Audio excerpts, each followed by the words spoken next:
बिस्मिल्लाहिर्रहमानिर्रहीम। मुझे लाइनात काबिल एहतराम असांजे तालिके जो सदर रियाज़ुद्दीन अब्दुल साहब, मुझे सुख जो साथी मुझे भाइरन के जनरल सेक्रेटरी अब्दुल गफार भोई साहब, चाचू कैसर खान सिटी जो सदर हीरो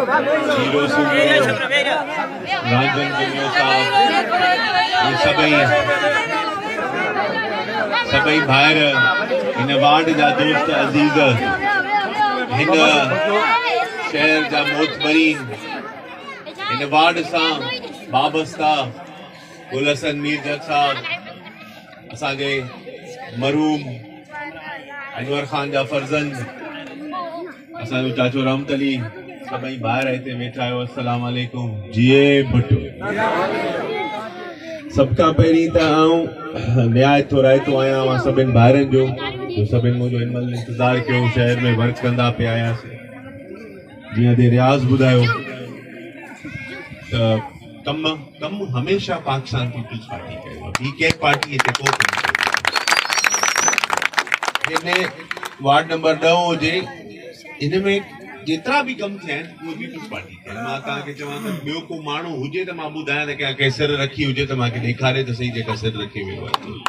हिते जेके कम थिया पाकिस्तान पीपल्स पार्टी ॾिना, नवाब साहब हिन वार्ड में पैसा ॾिना, जीअं साईं ॿुधायो त सॼो बाराड़ी जो वार्ड आहे, हिते 6-7 करोड़ बि ॾींदासीं त बि पूरी न थींदी, पर पोइ बि ॿियनि वार्डनि खां वधि में वधि असां कमु हिन यूनियन खां हिन वार्ड में करायो। ऐं इंशाअल्लाह ताला अवां जी दुआउनि सां वरी हिन CM साहब जी महिरबानी सां जेके पैसा मिलिया वाराए जे शहर जे लाइ, कुझु वाइदा कयासीं। जीअं तव्हांजो खंडू जो रोड हो, मां वाइदो कयो, अल्हम्दुलिल्लाह मां पंहिंजो वाइदो पाड़ियो। मां शबीर अहमद जो पुटु आहियां, वाइदो ज़रूरु अल्हम्दुलिल्लाह मां जो रोड खंडू वारो ठहे पियो थो। इंशाअल्लाह ताला कोशिश हिम्मत मर्दा मदद खुदा आहे।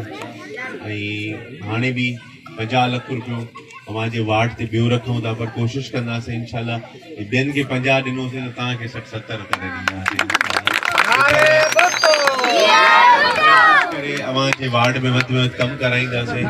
बाक़ी अॼु में बि मेंबर हितां बशीर खान थियो, माण्हुनि जी ख़ुशफ़हमी हुयूं ऐं अल्हम्दुलिल्लाह अलाह साईं 112 कयो ऐं रिकाउंटिंग में बशीर खान खटी आयो।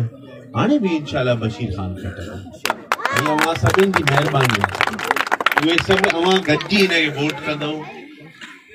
हिन में मुख़्तलिफ़ बिरादरियूं हिते वेठल आहिनि। अवां सभिनि खे अर्ज़ु आहे, इहो न ॾिसो त केरु बीठो आहे, इहो ॾिसो त तीर जो निशान कंहिंजो आहे। तीर जो निशान पाकिस्तान पीपल्स पार्टी जो निशान आहे, मोहतरमा शहीद जो निशान आहे। ऐं ॾिसो कम कार नौकरियूं जेका शइ मिली आहे पाकिस्तान पीपल्स पार्टी ॾींदी आहे, ॿियो माण्हू हिते कोन। मूंखे यादि आहे बेनज़ीर साहिबा जी हिकिड़ी तकरीर नेशनल असेंबली में, मां बाबे सां गॾु असेंबली में वेठो हुउसि। 93 जी गवर्नमेंट हुई, उहा लही वई, 97 में वरी वियासीं। अवां ई महिरबानी कई, बाबे खे हितां इलेक्ट करायो, बाबा MLA थियो।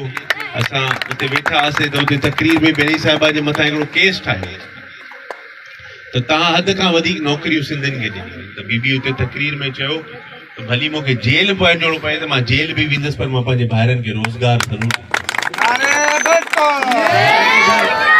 हाणे भी बिलावल साहब जो, आसिफ साहब जो, अदी फरियाल साहिबा जो ऐं असांजे चीफ मिनिस्टर जो इहो ई आहे त नौकरियूं अवां जो हक़ आहे, अवां खे वठी ॾियणु असांजो फर्ज़ आहे।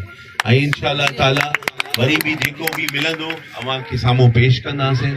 इंशाअल्लाह अवां भाइरनि खे अॻिते आणिबो, नौकरियूं थींदियूं इंशाअल्लाह। जेके मिलियूं 2 मिलियूं 5 मिलियूं 10 मिलियूं 15 मिलियूं अवां भाइरनि में आणे ॾींदासीं। ऐं वाराए मूं सियासत वाराए खां शुरू कई आहे। वारा मुंहिंजो सियासी घर भी आहे, वारा मुंहिंजो सियासी उस्ताद भी आहे।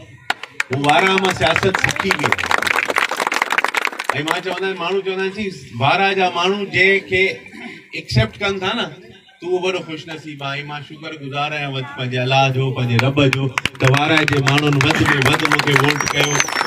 ऐं इंशाअल्लाह ताला बशीर के भी वोट कंदी, बशीर हितां वार्ड जो मेंबर भी थींदो, कामयाब भी थींदो।